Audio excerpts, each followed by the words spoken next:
Good morning. Today is Wednesday, the 4th of September. Um, um, so yesterday, Paul, I think, was doing a little better. He's still sleeping a lot. When I got to the hospital, he'd already had a shower and been for a walk with the nurses, so he was pretty pleased with that effort. And yeah, at the moment, that little bit of excuse me, activity just takes it out of him for the rest of the day. So basically, it's the equivalent to one of us running a marathon, I suppose. So I'm resisting the urge to talk to him too much, just letting him rest. So it's a little bit of a juggle, I suppose, between letting him rest and keeping his mind active so that he doesn't fall too much into a state of hopelessness, I suppose. And at the moment, it's a little bit hard to gauge how he's doing mentally because he's very quiet and he doesn't say much. But I think he's doing okay, because generally when his proper depression kicks in, he becomes very teary, and there are other sort of physical signs I can generally see, and just the types of things he says and does, and I'm not seeing those signs at the moment. So I think mentally Paul is doing as okay as can be expected in this horrible situation that he's in. I spoke to a psychologist yesterday and she agreed that, he's pretty miserable, but that's an appropriate reaction to the situation he's in. And once the situation finishes, his mood will change accordingly. Things that happened yesterday physically for him, not a great deal. He's not in a great deal of pain.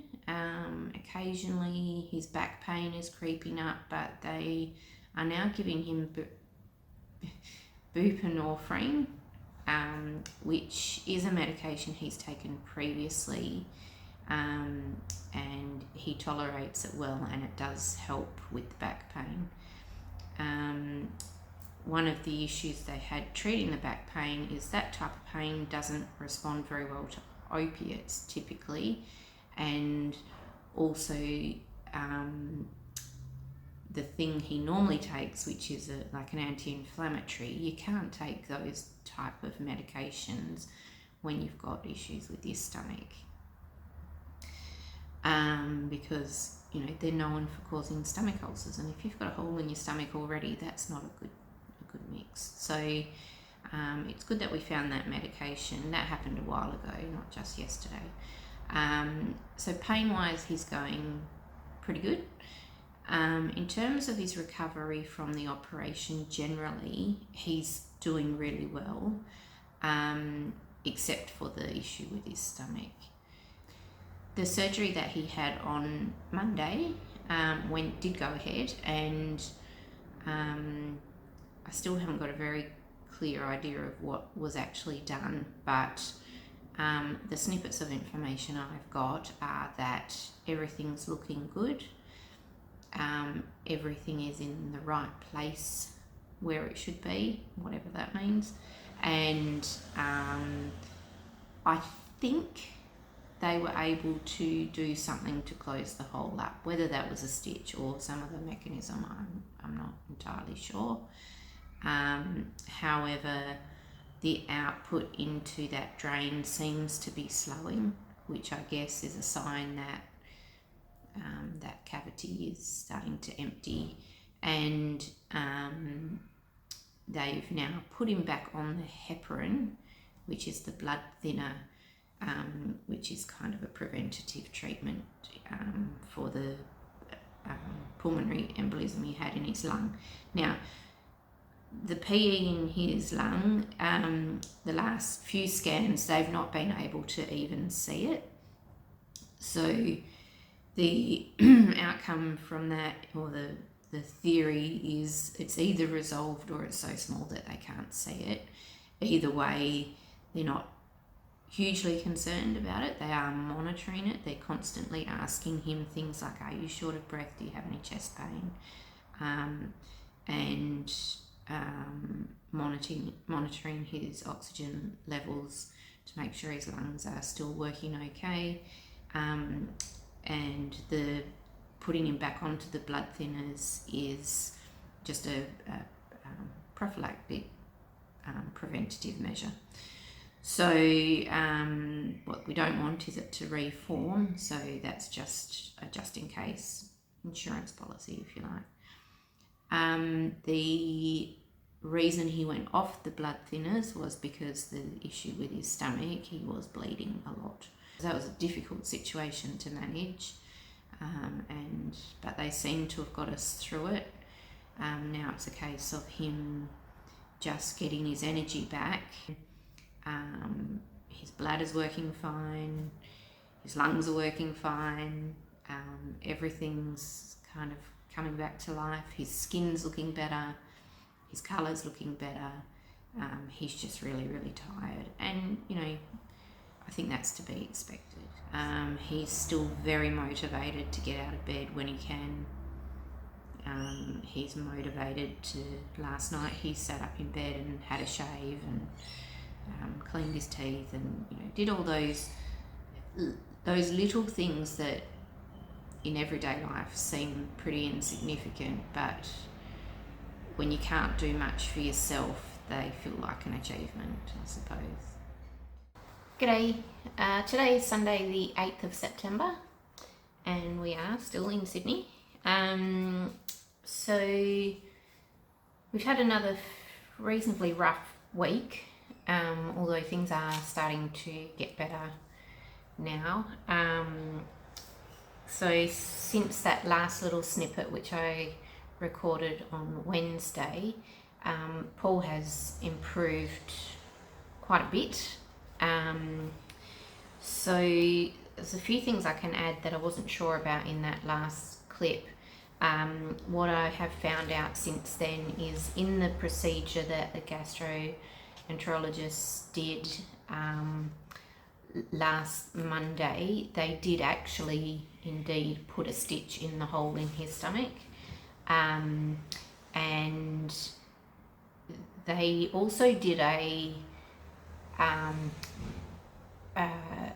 x-ray of his abdomen with contrast. So basically what they do is they give him a contrast dye which he drinks, and then using an x-ray they can see where that fluid goes down into his stomach, and the idea of doing that is so that they can see whether any of that dye leaks out of the stomach where that hole has been stitched up. The hole is at the front of his stomach, and to really test that using the dye, they needed him to lie on his stomach, which is really hard if you've got a hose pipe the width of my thumb sticking out of your front of your belly. So they weren't really able to get him into the right position to give an absolute categorical confirmation that that hole is completely sealed. So the GI teams were reasonably happy with how it was looking.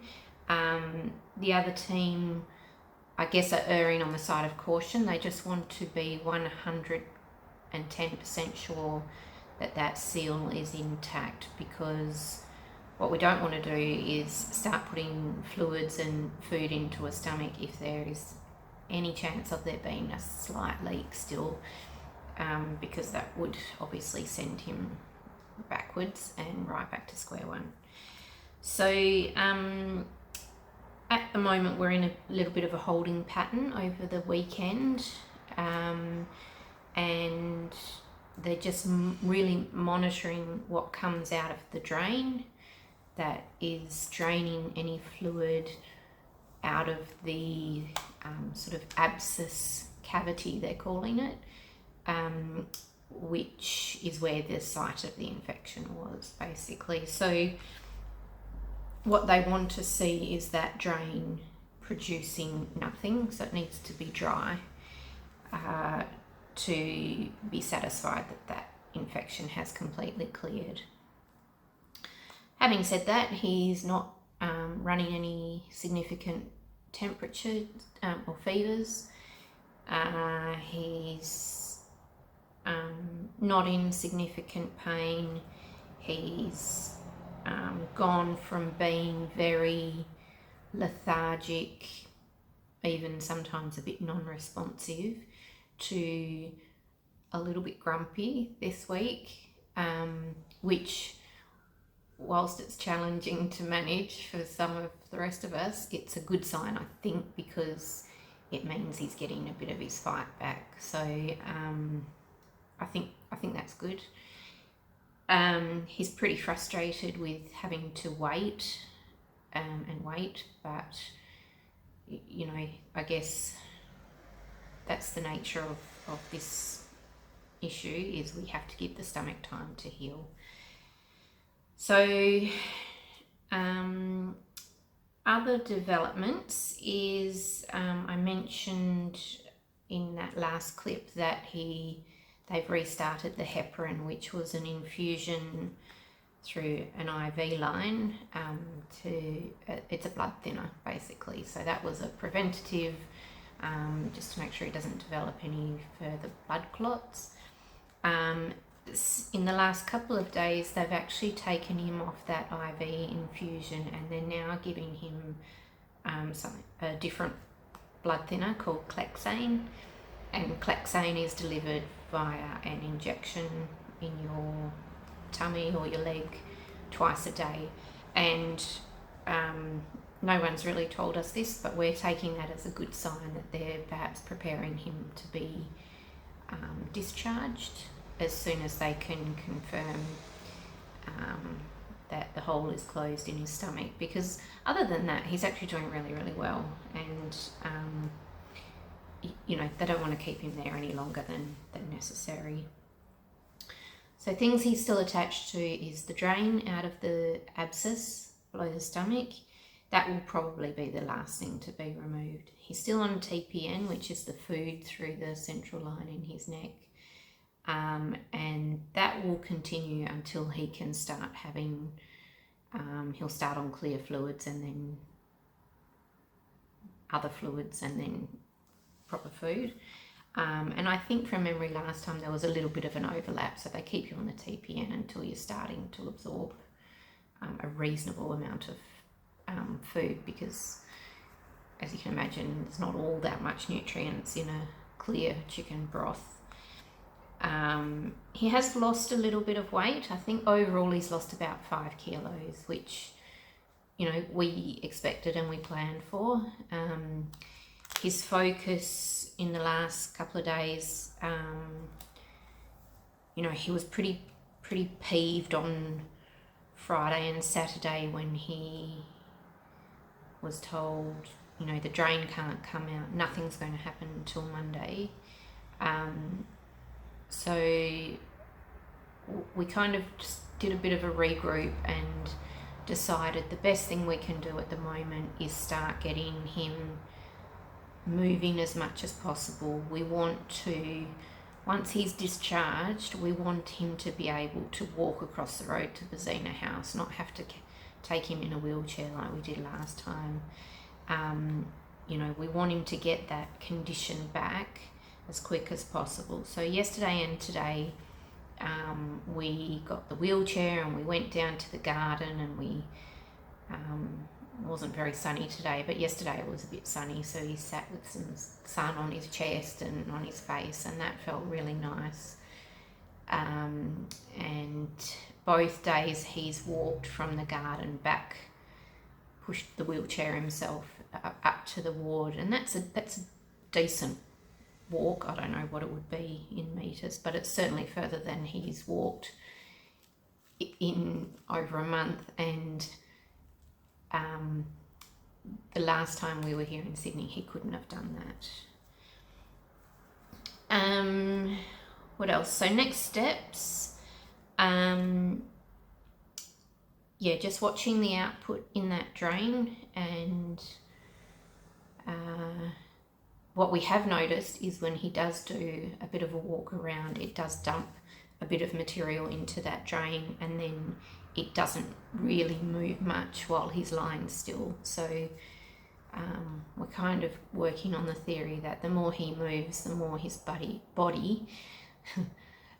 will expel that yucky material out, and that's what we want. So we're just going to keep pushing ahead with that. When the doctors are ready, they'll do the contrast CT to get a final verification that the seal in the stomach is complete. And once they're satisfied with that, then at some point the drain will come out, and they will introduce food and take him off the TPN. And he can then, once he's able to have food again, he will be able to take any medications that he still needs. He'll be able to take them orally. So that will mean he can be back on his antidepressants, he can be back on his anti-inflammatories if he needs them for his back, and any antibiotics that he needs to continue, he'll be able to take them orally, which theoretically means he doesn't need to be taken up a hospital bed. So we're heading in the right direction.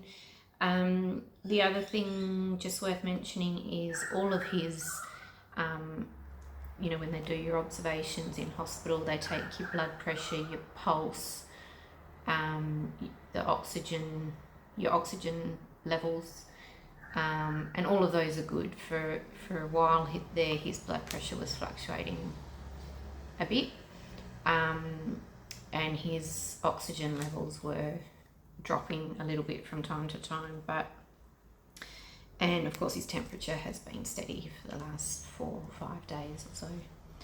So that's where we're at. I am going to head back over to the hospital shortly and help him have a shower. All these little things, personal hygiene things that you can do, they all help, I think.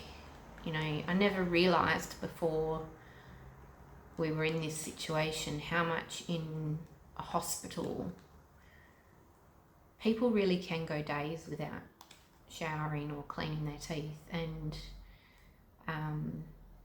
if there's not someone there to prompt them, and for many people there is not someone there to prompt them, they just don't do it. And I guess that's something I just never thought about. And so I think if you've got anyone who's spending time in hospital, and particularly elderly people, I've observed, a number of elderly people who are patients who they do have visitors, but those visitors don't seem to prompt them to say, have you had a shower, or have you cleaned your teeth? Would you like me to cut your fingernails, or, whatever. If there's not someone there to do that for them, they often don't think to do it for themselves. And so, if you're ever wondering what you can do for someone who's spending a bit of time in hospital, there's just a thought. If you know the person well enough, I don't think there's any harm in saying, would you like me to, cut your fingernails and give you a little manicure?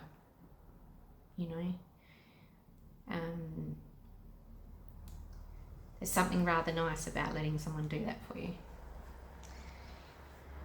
Anyway, this week's update's been a little bit a bit of a splice of bits and pieces of information, but as I said, there's not a great deal really to report, except that we're just chipping away at this, and both very keen to get home.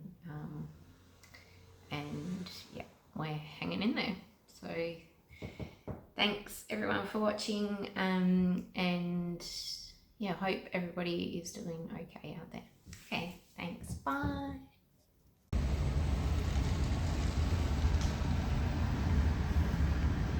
Hello there, Pauline Perth here.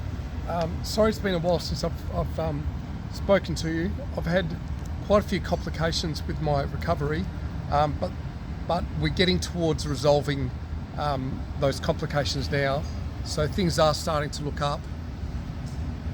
It has, however, really taken a lot of my energy, pretty much 100% of my energy, and a lot of Caroline's energy as well, just to stay on top of the situation. So I do apologise that we haven't been posting. I am on the mend. I am going to get through this, but the volume of videos coming out from this channel is probably going to be a bit limited in the short term.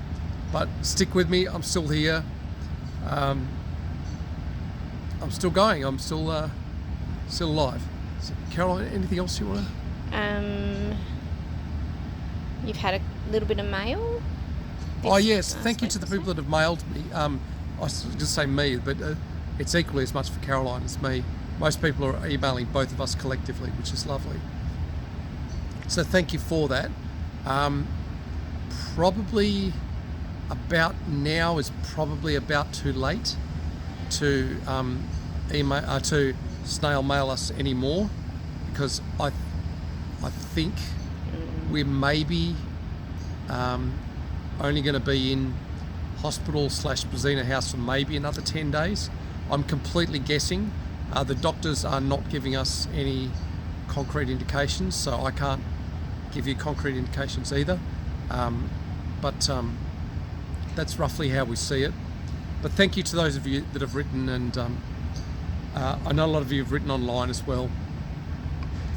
We've had trouble having the time to get to read the comments because we're just so overwhelmed with life at the moment. But thank you. Thank you. Anything else? No. There you go. Okay, so thanks for Paul in Perth and Caroline in Sydney.